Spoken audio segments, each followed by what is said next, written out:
America నుండి ఇండియాకి డబ్బులు పంపాలంటే ఇప్పటికీ ఆ పాత పద్ధతులేనా?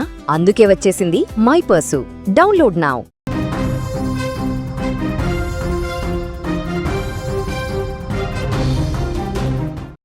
ఖమ్మం జిల్లాలో దారుణ ఘటన చోటు చేసుకుంది. కన్న కొడుకుని అతి కిరాతకంగా చంపేశాడు తండ్రి. నవమాసాలు మోసి కన్న తల్లికి ఆ బిడ్డ మీద ఎంత ప్రేమ ఉంటుందో, భుజాల మీద మోస్తూ పెంచిన తండ్రికి కూడా అంతే ప్రేమ ఉంటుంది. తన కొడుకు ప్రయోజకుడైతే ఏ తండ్రైనా గర్వపడతాడు. కానీ ఇక్కడ ఒక తండ్రికి కన్న కొడుకు మీద ప్రేమ కంటే ఆస్తి మీద ఆశ ఎక్కువైంది. క్షణికావేశం, మద్యం మత్తు ఒకటి కాదు, ఏకంగా 2 కుటుంబాలను ఇప్పుడు రోడ్డున పడేశాయి. పన్నంటి బిడ్డ పుట్టిందన్న ఆనందం ఆ ఇంట్లో తెల్లారేసరికి ఆ ఇంట్లో విషాదంగా ఎలా మారింది? కన్న తండ్రే కసాయి తండ్రిగా మారి కొడుకును ఎందుకు బలి తీసుకున్నాడు?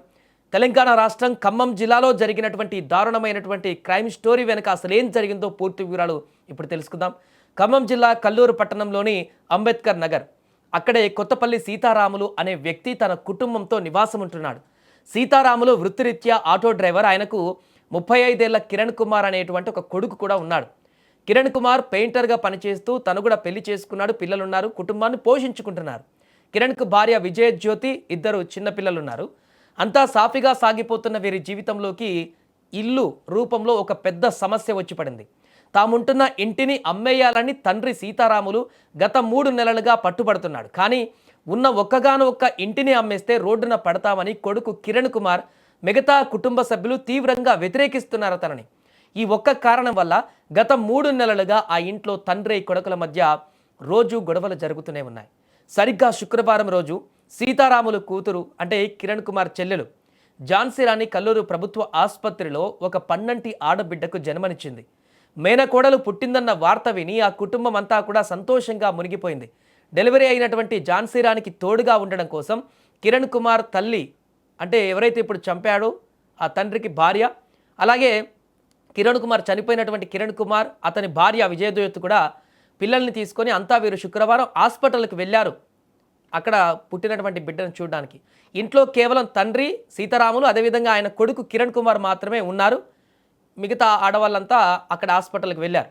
ఒక పక్క మేనకోడలు పుట్టిందన్న ఆనందం, ఇంకొక పక్క ఇంట్లో ఆడవాళ్ళు ఎవరు లేకపోవడం. దీంతో తండ్రి కొడుకులు 2 కలిసి పీకల దాకా మద్యం తాగారంట అక్కడ. ఆ మత్తులో మళ్ళీ పాత వివాదం తెర మీదకి వచ్చింది. ఇల్లు అమ్మాల్సిందేనని తండ్రి, అమ్మడానికి వీల్లేదంటూ కొడుకు. 2 మధ్య మాట పెరిగింది. అది కాస్త తీవ్ర ఘర్షణకు దారితీసింది. గొడవ పీక్ స్టేజ్కి చేరుకుంది. మధ్యమత్తులో ఉన్న తండ్రి సీతారాములు కోపంతో ఊగిపోయాడు. కన్న కొడుకు అని కూడా చూడకుండా ఇంట్లో ఉన్న ఒక పొడవాటి కత్తి తీసుకొని కిరణ్ కుమార్ తల వెనక భాగంలో బలంగా కొట్టాడు. దెబ్బ తీవ్రతకు కిరణ్ అక్కడికక్కడే రక్తపు మడుగులో కుప్పకూలిపోయాడు.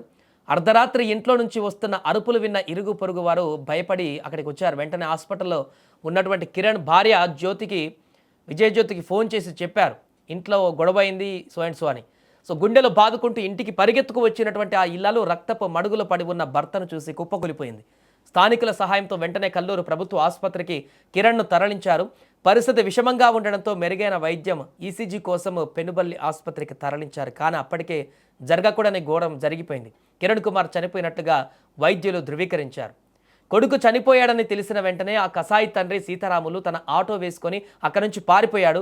కిరణ్ భార్య విజయజ్యోతి ఇచ్చిన ఫిర్యాదు మేరకు కల్లూరు పోలీసులు కేసు నమోదు చేసుకున్నారు. ఇప్పుడు పారిపోయిన నిందితుడు సీతారాముల కోసం పోలీసు బృందాలు గాలింపు చర్యలు చేపట్టాయి. నిన్నటిదాకా సంతోషంగా ఉన్న ఆ కుటుంబం ఇప్పుడు ఒకే ఒక్క ఇంటి అమ్మకం గొడవ వల్ల నాశనం అయిపోయింది. తండ్రి ఏమో అంతకుడిగా మారి పోలీసుల కోసం పారిపోతున్నాడు. దొరకకుండా కుటుంబాన్ని పోషించే కొడుకు విగత జీవిగా మారాడు.